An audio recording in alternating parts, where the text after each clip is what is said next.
We gotta do it. We gotta do it bitches. We gotta do it.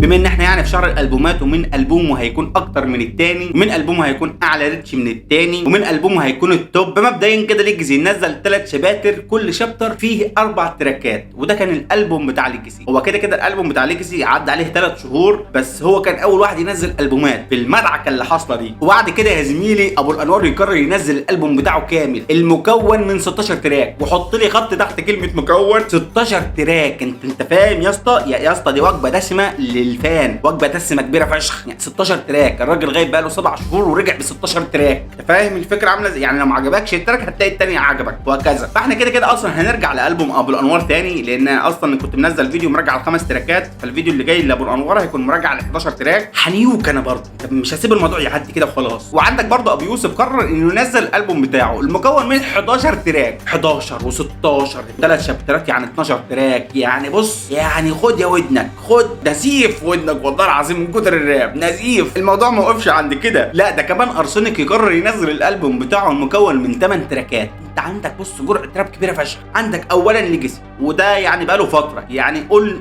ممكن تكون نسيت الالبوم بتاعه. بعد كده جالك ابو الانوار ب 16 تراك. انا اراهنك انك ما لحقتش تسمع ال 16 كلهم، وفجاه لقيت ابو يوسف قرر انه ينزل الالبوم بتاعه 11 تراك. انت لسه ما خلصتش البوم اصلا ابو الانوار، وفجاه لقيت ارسنك منزل لك 8 تراكات البوم. انت مش عارف تجيبها منين وتتلعب، انت تعرفش بقى. وفي سنجلات عماله تنزل، ففي حاجات حلوه قوي. يعني السن، يعني حاسس ان السن شايط كده الفتره دي، بس يعني مش عارف اجيبها لك ازاي. بس الناس دي بعد كده هتنام. فمن غير مقدمات كتير، وانا عارف ان انا هريد بما فيه الكفايه، يعني لايكك، سبسكرايبك، قول لي بحبك، حاجه في كومنت، سلفني $1,000,000 والله العظيم هكون شاكر ليك فشخ. ويلا بينا نخش بالفيديو.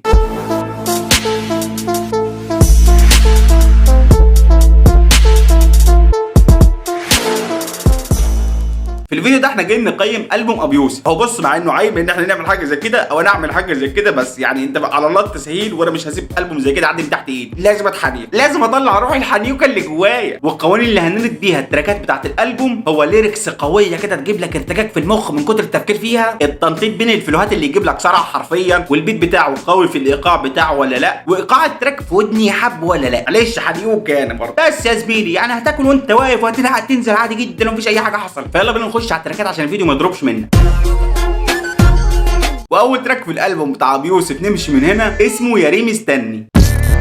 بابا يا ولاد الكلب هو جاي في مال وبنون زي عباس الضوء. ما اكدبش عليك ان انا استغربت الوهله، بس خدت بالي ان التراك لابو يوسف عادي يعني. والتراك ده ما اكدبش عليك انا كنت اقفله اصلا وانا بسمعه، لان ده مش الطيب المناسب ليا، اولا انا حابه اللي بسمعه لابو يوسف، ولكن قلت لازم اكمله. ولما كملته طلع عندي حق. عارف انت حسن شحاته وبيطلع احمد ميدو من الملعب يقول لك انا صح انا صح، او انا حرفيا كنت انا صح، عشان بصراحه حصل سويتش رهيب في المزيكا والشخصيه والليركس والفلو. التراك اتقلب 180 درجه من حاجه اللي هي ممكن تمشي غناء لمشي تراب مره واحده. بحب السويتشات اللي بيعملها ابو يوسف في تراكاته قوي، بيكون موديك في جنب وبعد كده بيسحلك في جنب تاني خالص، بيروح ضربك فيه، ما تعرفش بقى الهيت دي تجي لك منين. فتراك زي كده بصراحه هيكون تقييمي ليه 7 من 10، والسبعه للجزء الثاني من التراك من بعد السويتشايه، من بعد وانت طالع. وندخل على تاني تراك في الالبوم وهو اسمه نادية الجندي.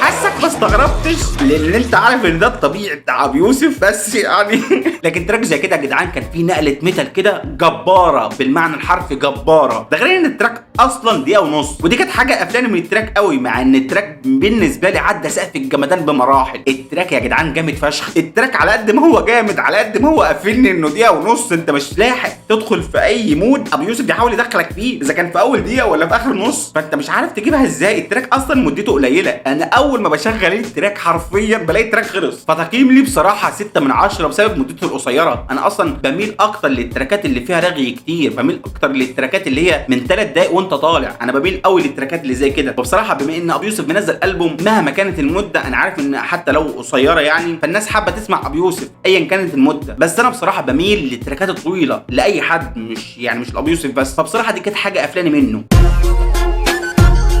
وندخل على طول على تالت تراك في الالبوم وهو اسمه بيبي.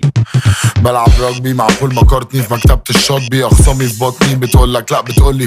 وبصراحه تراك زي كده من غير ما اتكلم عنه انا تقييمي ليه 10 من 10. ولو عايز تعرف ليه فبصراحه من وجهه نظري انا الشخصيه ان التراك ده انا شايفه متكامل من كل حاجه حصلت فيه، بلوهات او ليركس او بيت عايز اسمعه تاني كل ما يخلص، لكن لازم ياخد العلامه الكامله.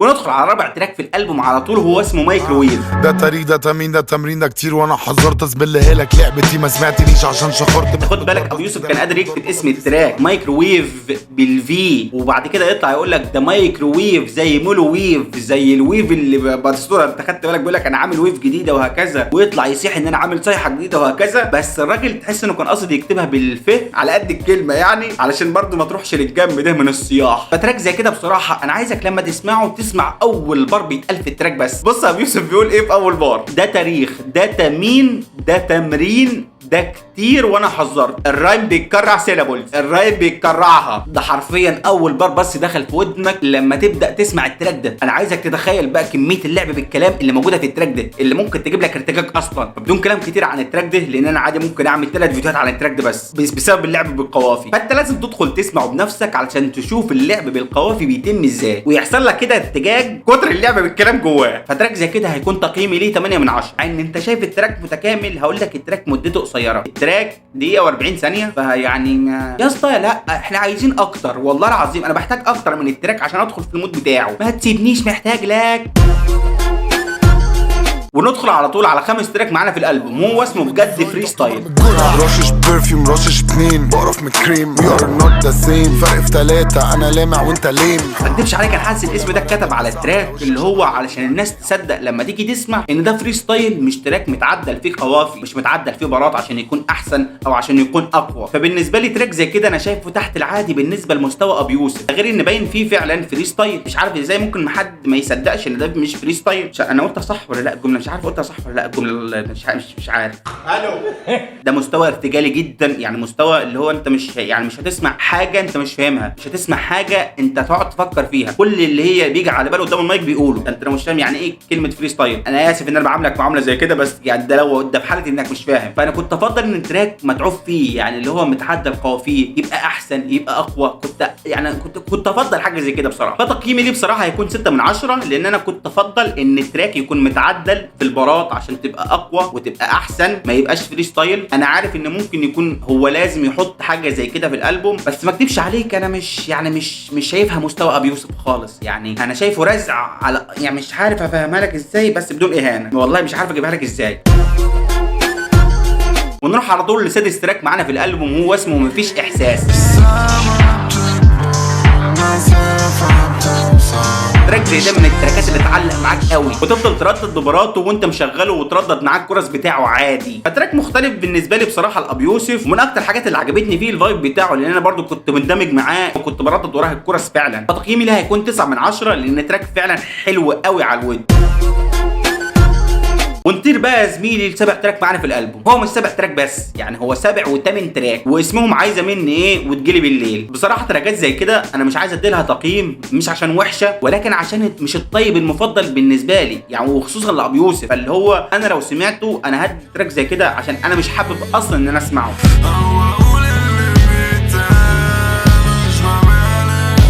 لو هقيمها يعني 1 من 10 او سالب، فعشان كده انا بقول انا مش هقيمها علشان ما اظلمهاش وعشان التراك فعلا متعوب فيه. انا شايف ان التراك متعوب فيه ولكن مش الطيب اللي هو اخد ودي معاه، مش الطيب المفضل بالنسبه لي. اما اكلمك ست الصوت ترضيتوني انا. ولكن الكلام اللي اقدر اقوله لك عن التراكات دي انها فعلا مختلفه عن اللي موجود في الالبوم حتى من ناحيه الفايب بتاعها عامل ازاي. وندخل بقى يا زميلي على تراك الالبوم نفسه اللي هو نمشي من هنا. نفسي تاخديني من ايدي ونمشي من هنا ما نرجعش، نفسي ابطل افكر حتى الفكره ما توجعش. والتراك ده انا مش هقيمه، انا هسيبك انت اللي تقيمه لي تحت في الكومنتات علشان اعرف درجه الحنكه بتاعتك واصله لعند فين. ونروح بقى يا زميلي لعاشر تراك معانا في الالبوم وهو اسمه عايزك بس ما تتجننش. عايزك بس تكمل زي ما دخلت، ما تجيبش ورا لما السكه تتسد، ما تجرش ناعم لما تجنن بجد، مش هاخد الدواء عشان ما بيشتغلش. انا الاسماء دي والمصحف يعني مش عارف اقول لك ايه والله العظيم. انا بسمع الاسماء دي او لما بشوف الاسماء دي بستغرب فشخ، بس يعني ده العادي بتاع ابي يوسف. التراك ده حرفيا وانت بتسمعه بتهد بنج اجباري من قوه البيت، ده غير وصف ابي يوسف لشخصيه هيثم سيستم ده في حاله انك ما تعرفهاش يعني، ده غير شويه نكش كده بيمهدوا اللي ممكن يحصل في شهر 3، الميعاد المناسب لاي بيف ممكن يحصل بين ابي يوسف وبين اي حد من اي سنه. فالتراك كل حاجه فيه عجباني وتقييمي له هيكون 10 من 10، اقل ما يقال عليه انه جامد فشخ، ياخد العلامه الكامله ده بالراحه كده انت فاهم بالذوق، لان التراك فعلا جامد فشخ. ونطير بقى يا زميلي لاخر تراك معانا في الالبوم هو اسمه تايجر. لو في كمان من باقي شوية فاضل قد ايه، عايز ابقى كويس انا مش كويس. التراك ده انا سمعته كذا مره، بس كل مره لما اجي اسمعه فيها احس ان التراك مدي على امل الجزء الثاني لابي يوسف، واحد معلش انا تهت يعني، بيديك نفس الفايب بتاع التراكات دي. هو مش متشابه، انت مش متشابه حتى في البيت، بس فكره نفس الاحساس بتاع التراكات دي لو انت سمعتها لابي يوسف. فانا مش عارف ممكن عشان الفلو نفسه ممكن يكون متقارب شويه، فانا كل ما اسمع حاجه زي كده دول اللي يجوا في دماغي مثلا، ولا التراك كله على بعضه مثلا بيديني نفس الاحساس بتاع التراكات دي. مش يعني انت فاهم، مش قادر اوصل لها لحاجه يعني، متردد قوي في الحته دي انا. بس ما اكدبش عليك انا التراك ما عجبنيش لان كنت حاسس ان ناقصه حاجه، ما تقوليش ايه هي لان انا نفسي مش عارفها، بس يعني هو كده. فتراك زي كده بصراحه هيكون تقييمي ليه 6 من 10. فبس لحد كده يا زميلي احنا خلصنا الفيديو. انا طولت معاك في الفيديو ده، انا حاسس ان الفيديو ده هيطول قوي، حاسس الفيديو ده ممكن يضرب جامد. فيعني ما تنساش تعمل لايك، تعمل سبسكرايب، تعمل الحاجات الحلوه دي. والجزء الثاني من البوم الانوار نازل بعد الفيديو ده ب3 ايام، ده غير الفيديو اللي هعمله برده الارسنال نازل بعديهم برده ب3 ايام. في مدعكه فيديوهات جايه، ده انا مش ههيصك يا ده انا المفروض بنزل فيديو كل 7 ايام، دلوقتي هنزل فيديو كل 3 ايام. خد. انا تعبت والله العظيم، تعبت وعايز انام.